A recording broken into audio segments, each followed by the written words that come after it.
একটা মাদ্রাসার ছাত্রের সাথে এমন একটা জিনের দুর্দর্শ ঘটনা ঘটে গিয়েছে যেটা দেখার পর আপনার চোখ কপালে উঠে যাবে।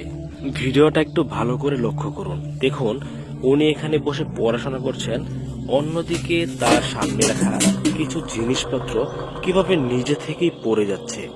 এগুলো দেখার পর তিনি কিছুই বুঝতে পারলেন না। অবাক দৃষ্টিতে চারদিকে তাকিয়ে দেখছেন আসলে এখানে কি হচ্ছে। আসলে ইনি হচ্ছেন একটা মাদ্রাসার ছাত্র। তিনি অনেক দূর থেকে এসে এখানে পড়াশোনা করছেন।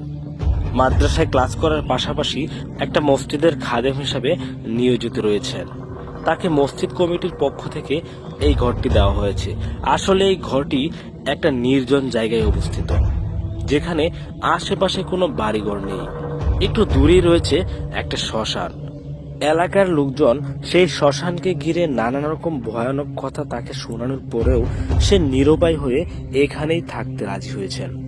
এর আগে তার সাথে অনেক ছোটখাটো ভয়ানক ঘটনা ঘটে গেলেও সেগুলো সে খুব স্বাভাবিকভাবেই হ্যান্ডেল করে গিয়েছেন। কিন্তু আজকে তার সাথে যে ঘটনাটি ঘটতে চলেছে সেটা কি সে হ্যান্ডেল করতে পারবে? ভিডিওটি না টেনে দেখতে থাকুন, সামনে গিয়ে জানতে পারবেন। আমাদের মধ্যে একটা কথা খুবই প্রচলিত রয়েছে, আগুন থাকলে নাকি দুষ্ট জিনেরা আশেপাশে আসতে পারে না। এই কথাটা কি আসলেই সত্য নাকি মিথ্যা? আজকের এই ভিডিওটি দেখলে এই বিষয়টাও আপনাদের কাছে ক্লিয়ার হয়ে যাবে। তিনি কিন্তু এই কথাটা বিশ্বাস করে সামনে দুটো মোম জ্বালিয়েছেন, যেন জিনেরা তার আশেপাশে না আসতে পারে।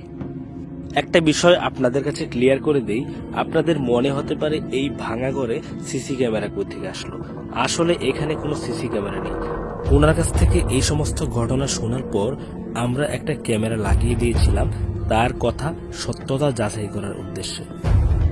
একটা বিষয় লক্ষ্য করুন, আগুন জ্বালানোর পরেও কিন্তু সামনে থাকা কলসটা নিজে থেকেই নড়াচড়া করছে।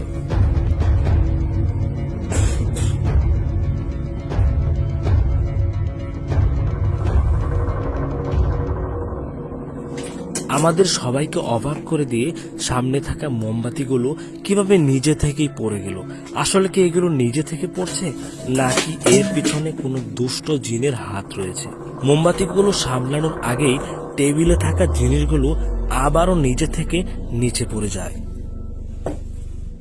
এবার কিন্তু তিনি তার ভয়কে আর আটকে রাখতে পারছে না। সেখানে থাকা একটা লাঠি দিয়ে এই দিক সেদিক ছোটাছুটি করে দেখার চেষ্টা করছে এখানে কোনো কিছু উপস্থিত রয়েছে কিনা। এই কথা বলতে না বলতে তার গালে কোনো একটা অদৃশ্য শক্তি সজোরে চড় মারল। পিছনে থাকা চেয়ারটির দিকে একটু লক্ষ্য করুন, দেখুন চেয়ারটি কিভাবে নিজে থেকে ভেসে উঠছে।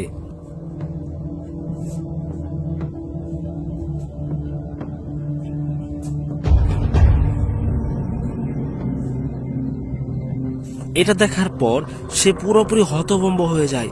আসলে তার সাথে এগুলো কি হচ্ছে? সে চিৎকার করে আল্লাহকে ডাকছে যে আল্লাহ, আমাকে এখান থেকে তুমি রক্ষা করো। উনি আস্তে আস্তে মনে অল্প একটু সাহস জমিয়ে যখন চেয়ারটির কাছে যায়, তখন তার সাথে যে বিষয়টি হয় সেটা দেখার পর আপনি আঁতকে উঠবেন।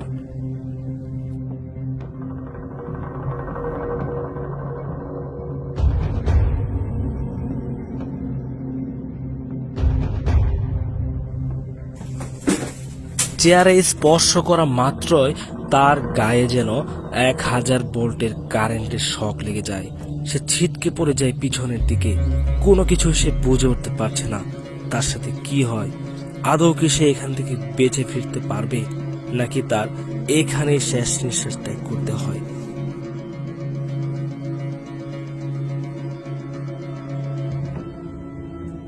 তিনি কিছুতেই বুঝে উঠতে পারছে না তার এখন কি করা উচিত। কিন্তু তিনি মনে মনে আল্লাহকে স্মরণ করছিলেন, আল্লাহর কাছে এই ভয়ানক ঘটনা থেকে মুক্তি চাচ্ছিলেন। অতঃপর তিনি তার টেবিলে থাকা একটা কোরআন শরীফ হাতে নিয়ে সেখান থেকে আয়াতুল কুরসি পাঠ করতে শুরু করেন। কিন্তু কোনো একটা অদৃশ্য শক্তি তাকে বারবার আঘাত করে যাচ্ছিল, সে যেন আয়াতুল কুরসি পাঠ না করতে পারে। কিন্তু তিনি মনে সাহস নিয়ে আয়াতুল কুরসি পাঠ করতে শুরু করলেন এবং আল্লাহকে ডাকতে শুরু করলেন, আল্লাহ, তুমি আমাকে এখান থেকে হেফাজত করো, আয়াতুল কুরসি পাঠ করতে করতে এক পর্যায়ে পরিস্থিতি ঠান্ডা হতে শুরু করে। এতক্ষণ পর্যন্ত যারা এই ভিডিওটি দেখেছেন তাদেরকে অসংখ্য ধন্যবাদ জানাচ্ছি এবং এই ভিডিওটিকে বেশি বেশি শেয়ার করে দেওয়ার জন্য অনুরোধ করছি।